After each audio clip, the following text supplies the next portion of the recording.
Assalamualaikum warahmatullahi wabarakatuh.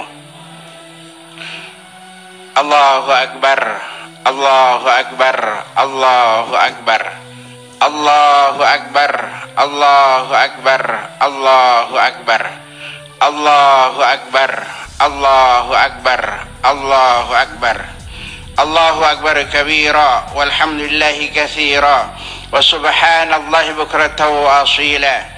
La ilaha illallah, Allahu Akbar, Allahu Akbar, walillahil hamd. Alhamdulillahilladzi ja'ala al-baita mathabatan lin-nasi wa amna. Ashhadu an la ilaha illallah wahdahu la syarika lah, alladzi ja'ala al-hajja min asy-syari'ati rukna wa sarrafa wujuhana ila qiblatihi fakana dzalika min ni'amihi al-'uzma. Wa ashhadu anna Muhammadan abduhu wa rasuluhu khairu man tafa bil baitil atiqi dzakir asma'il rabbihil husna. Allahumma salli wa sallim wa barik ala sayyidina Muhammadin wa ala alihi wa sahbihil hudadil akramin ila yaumiddin. Amma ba'du. Fa ya ibadallah, usikum wa nafsi bittaqwallah wa ta'atihi la'allakum tuflihun. Fa inna at-taqwa hiya khairu wasilatin nataqaddamu bihi ila Allah azza wa jal yawma la yanfa'u malu wa la banun illa man atallaha biqalbin salim. Allahumma salli wa sallim wa barik ala sayyidina wa maulana Muhammadin wa ala alihi wa ashabihi wat tabi'in. Hadirin sidang Jumat rahimakumullah, tidak henti-hentinya pesan untuk meningkatkan iman dan takwa kita kepada Allah Subhanahu wa taala senantiasa disampaikan, senantiasa diserukan, senantiasa diejawantahkan. Karena tidak ada bekal apapun, sekali lagi tidak ada bekal apapun yang bisa menyelamatkan kita menyeberangi lautan kehidupan menuju pulau akhirat yang setiap kita pasti akan mengalaminya. Allah Subhanahu wa taala berpesan, wa tazawwadu fa inna khairaz zadit taqwa, dan berbekallah kamu sekalian karena sesungguhnya sebaik-baik bekal adalah takwa. Bahkan di ayat yang lain Allah Subhanahu wa taala berpesan, ya ayyuhalladzina amanu, wahai orang-orang yang beriman, ittaqullah, bertakwalah kepada Allah haqqa tuqatih, dengan sebenar-benar takwa, wala tamutunna illa wa antum muslimun. Hadirin jamaah salat Idul Adha rahimakumullah, pagi ini kita bersama umat Islam di seluruh Indonesia, bahkan seluruh dunia, merayakan Idul Adha 1446 Hijriah. Sementara di tempat yang berbeda, saudara-saudara kita umat Islam yang menunaikan ibadah haji kemarin, mereka telah menyelesaikan salah satu rukun inti dari pelaksanaan ibadah haji, yaitu wukuf di Padang Arafah.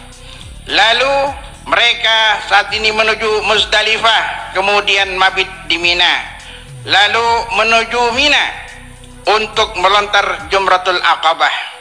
Mari kita doakan semoga Allah Subhanahu wa taala karuniakan keselamatan dan kelancaran kepada seluruh umat Islam yang menunaikan ibadah haji dengan damai dan aman, sehingga nantinya pulang ke negaranya masing-masing dengan membawa gelar haji yang mabrur dan makbul. Amin ya rabbal alamin. Jamaah Idul Adha rahimakumullah, tema singkat yang hendak Al-Fakir sampaikan pada kesempatan kali ini adalah kita teladani Nabiullah Ibrahim alaihissalam dan keluarganya sebagaimana kita meneladani Nabi Muhammad sallallahu alaihi wasallam. Hal ini karena antara Nabiullah Ibrahim dan Nabi Muhammad sallallahu alaihi wasallam merupakan 2 in 1, satu paket. Itulah sebabnya ketika salat saat tahiyat kita membaca salawat Ibrahimiyah, Allahumma shalli ala sayyidina Muhammad wa ala ali sayyidina Muhammad kama shallaita ala sayyidina Ibrahim wa ala ali sayyidina Ibrahim. Oleh karena itu Allah Subhanahu wa taala berpesan, qad kanat lakum uswatun hasanatun fi Ibrahim walladzina ma'ah. Sungguh telah ada bagi kamu sekalian suri teladan yang baik pada Nabiullah Ibrahim, pada pribadi Nabi Ibrahim dan orang-orang yang bersamanya. Al-Mumtahanah ayat 4. Sebagaimana Allah juga berfirman, laqad kana lakum fi rasulillahi uswatun hasanah liman kana yarjullaha wal yawmal akhir wa dzakarallaha katsira. Apa yang bisa kita teladani dari Nabiullah Ibrahim alaihissalam? Pertama, teladan dalam berkeyakinan. Allah Subhanahu wa taala mengisahkan seperti apa kalimat Nabi Ibrahim dalam konteks keyakinan, dalam konteks akidah. Nabi Ibrahim mengatakan, inni wajjahtu wajhiya lilladzi fataras samawati wal arda hanifan wa ma ana minal musyrikin. Sesungguhnya aku menghadapkan wajahku hanya kepada Zat yang menciptakan langit dan bumi dengan mengikuti agama yang lurus, dan aku bukanlah termasuk orang-orang yang musyrik. Inilah yang kita baca setiap kita salat untuk meneguhkan, untuk menanamkan nilai-nilai akidah di dalam kehidupan kita. Bukankah hidup ini sementara? Perjalanan menuju Allah harus kita kuatkan dengan akidah. Akidah adalah pondasi dalam kehidupan kita. Nabi Muhammad SAW juga tidak kalah keren saat mendapat ujian keimanan, di mana tokoh-tokoh Quraisy berkumpul menemui Abu Talib, melobi supaya menyampaikan kepada Nabi Muhammad penawaran yang menarik. Kalau Nabi Muhammad ingin kaya raya, maka akan disiapkan harta, dinar dan dirham triliunan. Kalau Nabi Muhammad ingin perempuan yang cantik, akan disiapkan gadis-gadis Arab. Kalau Nabi Muhammad SAW ingin menjadi raja, pasti akan dijadikan raja. Namun apa jawaban Nabi Muhammad SAW pada pamannya yang menyampaikan rayuan orang-orang kafir Quraisy ini? Ya ammi, wahai pamanku, wallahi, demi Allah, law wada'u syamsa fi yamini wal qamar fi yasari ala an atruka hadzal amra hatta yuzhirahu Allahu aw ahlika fihi ma taraktuhu. Andai saja mereka memasang matahari di sebelah kananku atau bulan di sebelah kiriku agar aku meninggalkan urusan besar ini, pasti saya tidak akan meninggalkannya sampai Allah akan menampakkan perjuangan ini atau saya hancur karenanya.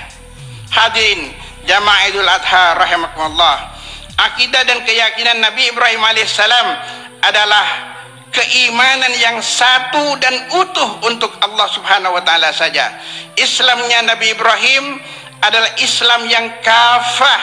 Nabi Ibrahim alaihissalam tidak percaya dukun, ramalan paranormal, klinik, sihir, pesugihan, horoskop atau ramalan bintang dan sebagainya. Iman Nabi Ibrahim adalah iman yang benar, satu dan utuh untuk Allah Subhanahu wa taala saja. Itulah sebabnya ketika beliau mendapat kesulitan, dilemparkan ke tengah kobaran api yang menyala-nyala oleh Raja Namrud laknatullah akibat menghancurkan patung-patung yang mereka anggap sebagai Tuhan, Allah turunkan firman-Nya, qulna ya narukuni bardaw wa salaman ala Ibrahim. Allah berfirman, wahai api, jadilah engkau dingin demi keselamatan Nabi Ibrahim alaihissalam. Pada ayat yang lain Allah Subhanahu wa taala berfirman, a'udzubillahi minasyaitonir rajim, wa may yattaqillaha yaj'al lahu makhraja wa yarzuqhu min haitsu la yahtasib wa may yatawakkal 'ala Allah fa huwa hasbuh. Barang siapa bertakwa kepada Allah, niscaya dia akan mengadakan baginya jalan keluar dan memberi rezeki dari cara yang tidak disangka-sangka. Dan barang siapa bertawakal kepada Allah, niscaya Allah akan mencukupkan semua keperluannya. sikap beragamanya Nabi Ibrahim adalah full menghamba hanya kepada Allah Subhanahu wa taala saja. Islamnya kafah. Jadi agamanya Nabi Ibrahim bukan agama Yahudi dan Nasrani sebagaimana dugaan mereka. Allah katakan, "Ma kana Ibrahimu Yahudiyyan wala Nasraniyya, walakin kana hanifan muslima wa ma kana minal musyrikin." Nabi Ibrahim bukanlah orang Yahudi dan juga bukan orang Nasrani, akan tetapi dia adalah seorang yang lurus, seorang muslim dalam arti orang yang senantiasa berserah diri kepada Allah Subhanahu wa taala dan sekali-kali bukanlah termasuk orang-orang yang musyrik. Agama Islam tidak mengenal sekularisme yang memisahkan antara urusan dunia dan urusan agama atau akhirat. Seolah-olah mengatakan Islam yes, tapi perilaku Islami no. Kalau mau ibadah salat, puasa, ikut cara Islam.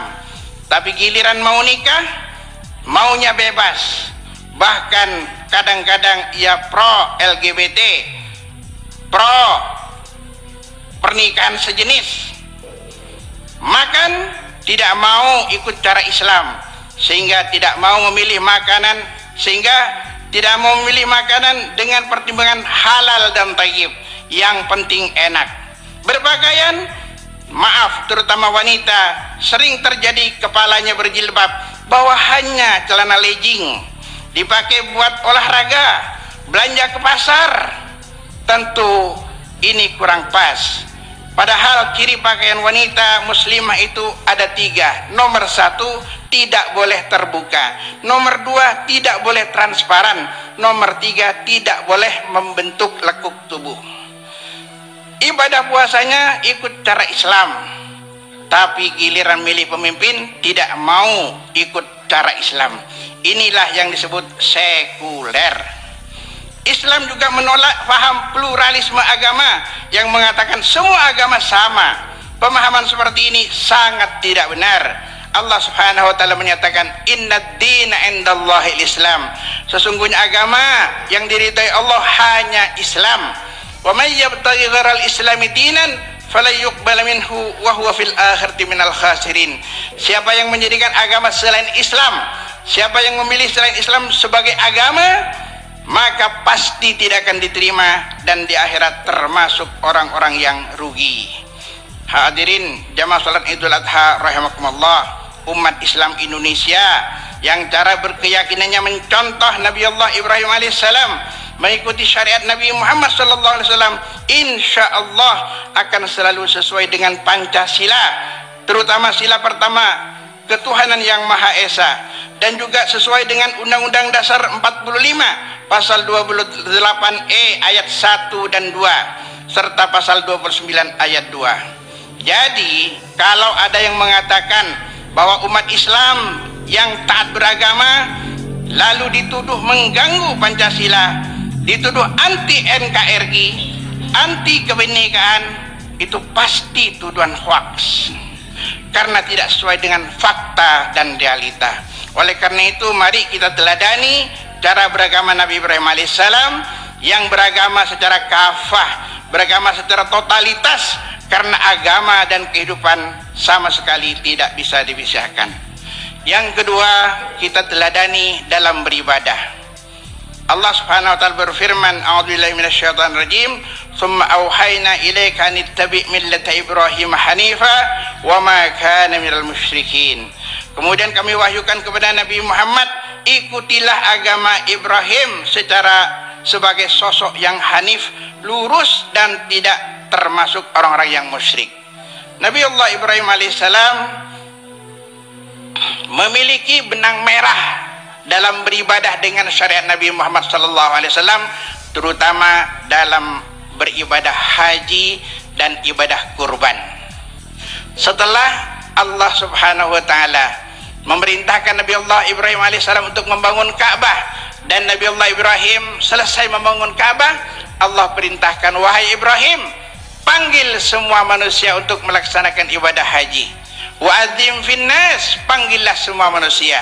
Nabi Ibrahim bertanya, bagaimana mungkin saya bisa memanggilnya ya Allah? Kata Allah, kamu panggil saja, aku yang akan menyampaikan. Nabi Allah Ibrahim alaihissalam kemudian naik ke bukit namanya Jabal Abi Qubais. Pas posisinya di samping sofa. Lalu dari sana Allah Subhanahu wa taala memerintahkan Nabi Allah Ibrahim. Nabi Ibrahim memanggil manusia, wa adzim fin nasi bil hajj ya'tuka rijalan wa ala kulli dhamirin ya'tina min kulli fajjin amiq. Panggillah semua manusia untuk melaksanakan ibadah haji.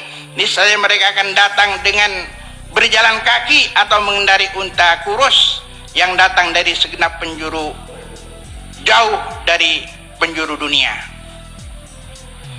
Maka kata ulama, kalau roh kita menjawab panggilan Nabi Ibrahim itu, maka Allah akan mudahkan kita untuk bisa melaksanakan haji dan umrah. Mudah-mudahan kita semua dimudahkan oleh Allah Subhanahu wa taala untuk bisa melaksanakan haji dan umrah. Amin ya rabbal alamin. Berhaji adalah panggilan Allah, atau lebih tepatnya bahwa berhaji lebih kepada siapa yang berhasrat untuk memenuhi panggilan Allah. Berapa banyak orang yang kelihatannya kaya, rumahnya bagus, mobilnya mewah, bahkan lebih dari satu, ke Eropa sampai, ke Amerika juga, ke Australia datang, ke Mekah tidak sampai. Oleh karena itu, maka penting bagi kita sebagai haji yang merupakan satu rukun Islam untuk kita semangatkan, kita impikan bisa melaksanakannya dengan sebaik-baiknya. Hadirin jamaah Idul Adha rahimakumullah, yang ketiga atau yang terakhir, kita teladani Nabi Ibrahim alaihissalam dalam hal akhlak. Akhlak Nabi Ibrahim alaihissalam salah satunya hobi menjamu tamu, sehingga Nabi Ibrahim alaihissalam diberi gelar Abu Dhaif, bapaknya tamu. Sampai-sampai saking senangnya menerima tamu, suatu ketika datang malaikat. Diceritakan Allah dalam surah Az-Zariyat, hal ataka hadits dhaifi Ibrahim al-mukramin. Sudahkah sampai kepadamu wahai Nabi Muhammad cerita tentang tamu Nabi Ibrahim, yaitu malaikat-malaikat yang dimuliakan. Idz dakhalu alaihi faqalu salama qala salamun qaumun munkarun. Cerita itu bermula ketika mereka masuk bertamu kepada Nabi Ibrahim, lalu bersalam, mengucapkan salam. Memang etikanya kita bertamu ke rumah orang jangan masuk dulu sebelum mengucapkan salam. Nabi Ibrahim menjawab salam mereka, lalu namanya tamu dijamu oleh Nabi Ibrahim alaihissalam. Bahkan faragha ila ahlihi faja'a bijlin samin. Kemudian Nabi Ibrahim pergi diam-diam menemui keluarganya, lalu datang kembali membawa daging anak sapi yang gemuk yang dibakar. Faqarrabahu ilaihim, lalu disuguhkan kepada malaikat itu. Qala ala ta'kulun, mengapa kalian tidak mau makan? Gimana mau makan? Tamunya malaikat. Sejak itu sadar Nabi Ibrahim bahwa yang datang bukan manusia biasa, melainkan malaikat yang memberi kabar kepada Nabi Ibrahim akan segera memiliki putra. Setelah itu lahirlah Nabi Ismail, disusul dengan Nabi Ishak alaihissalam. Keluarga ini menjadi keluarga teladan. Bapaknya orang beriman, takwa kepada Allah. Bundanya Siti Hajar beriman dan takwa kepada Allah. Anaknya anak yang saleh, takwa kepada Allah Subhanahu wa taala. Ada sebuah hadis riwayat yang diriwayatkan, dikatakan arbaun min sa'adatil mar'i. Ada 4 tanda orang yang bahagia. Nomor 1, ayyakuna zawjatuhu salihatan, pasangannya saleh, suaminya baik, istrinya baik. Yang kedua, anaknya abroron, orang-orang yang baik, anaknya anak-anak yang saleh dan salehah. Yang ketiga, daruhu wasi', rumahnya luas. Ada yang mengatakan Rumah luas itu dadanya luas, pikirannya luas. Lalu yang ketiga, yang keempat, tetangganya orang yang baik-baik. Mudah-mudahan Allah Subhanahu wa taala membimbing kita semua menjadi manusia-manusia beriman, istiqamah dalam iman dan takwa kepada Allah Subhanahu wa taala, bisa meneladani Nabi Ibrahim alaihissalam dan juga keluarganya. A'udzu billahi minasyaitonir rajim. Bismillahirrahmanirrahim. Wal 'ashr innal insana lafi khusr illa alladhina amanu wa 'amilus salihati wa tawasaw bil haqqi wa tawasaw bis sabr. Barakallahu li wa lakum fil Qur'anil 'azim wa nafa'ani wa iyyakum bima fihi minal ayati wa dzikril hakim wa taqabbala minni wa minkum tilawatahu innahu huwas samiul 'alim. Jangan lupa like, subscribe, dan share ya.